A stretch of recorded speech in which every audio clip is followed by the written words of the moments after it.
টানা বোমা হামলা, যুদ্ধ জাহাজ, যুদ্ধ বিমান, তবুও ইরানকে নতি স্বীকার করানো গেল না। উল্টো এই যুদ্ধে অংশ নিয়ে নাকানি চুবানি খেল বিশ্বের রণশক্তির রোল মডেল আমেরিকা। এখন প্রশ্ন উঠছে, তাহলে কি যুদ্ধের ময়দান থেকে সরে এসে নতুন অস্ত্র হাতে নেওয়ার চেষ্টায় রয়েছে আমেরিকা? আর সেই অস্ত্রতেও যে কাজ হবে সেটার গ্যারান্টি বা কে দেবে?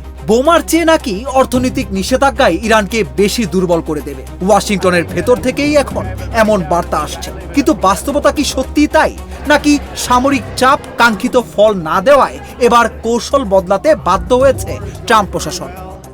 As you know, we're winning by a lot. Iran is making very big concessions. যুক্তরাষ্ট্রের শীর্ষ কর্মকর্তাদের দাবি, ইরানের বিরুদ্ধে সামরিক হামলার পাশাপাশি সবচেয়ে বড় চাপ তৈরি করছে অর্থনৈতিক নিষেধাজ্ঞা।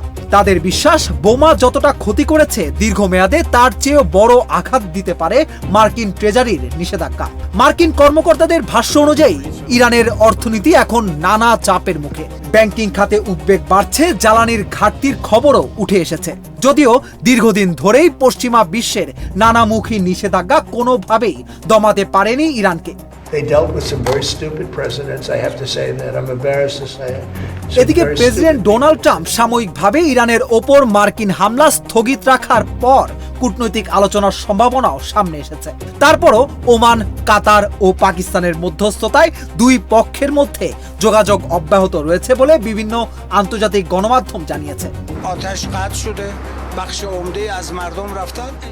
আলোচনার অন্যতম গুরুত্বপূর্ণ বিষয় হয়ে উঠেছে হরমুজ প্রণালী। প্রস্তাব রয়েছে প্রণালী দিয়ে জাহাজ চলাচল ব্যবস্থাপনায় ইরান ও ওমানকে নির্দিষ্ট ভূমিকা দেওয়া হতে পারে। তবে এই প্রস্তাব নিয়েও মতভেদ রয়েছে বলেই জানিয়েছেন মার্কিন কর্মকর্তারা।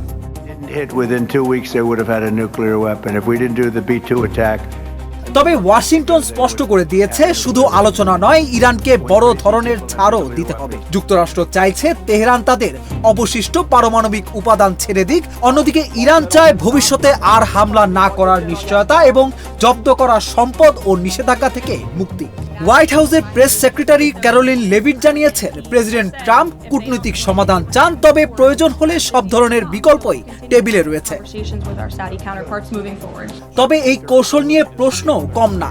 অনেক বিশ্লেষকের মতে অর্থনৈতিক চাপ নতুন কিছু নয়। বহু বছর ধরেই ইরান নানা ধরনের নিষেধাজ্ঞার মুখে থেকেও তেল রপ্তানি অব্যাহত রেখেছে। অর্থাৎ নিষেধাজ্ঞা দিয়ে কি সত্যি ইরানকে নতজানু করা সম্ভব, নাকি এতে শুধু সংঘাত আরো দীর্ঘ হবে, সেই প্রশ্ন এখনো রয়ে গেছে।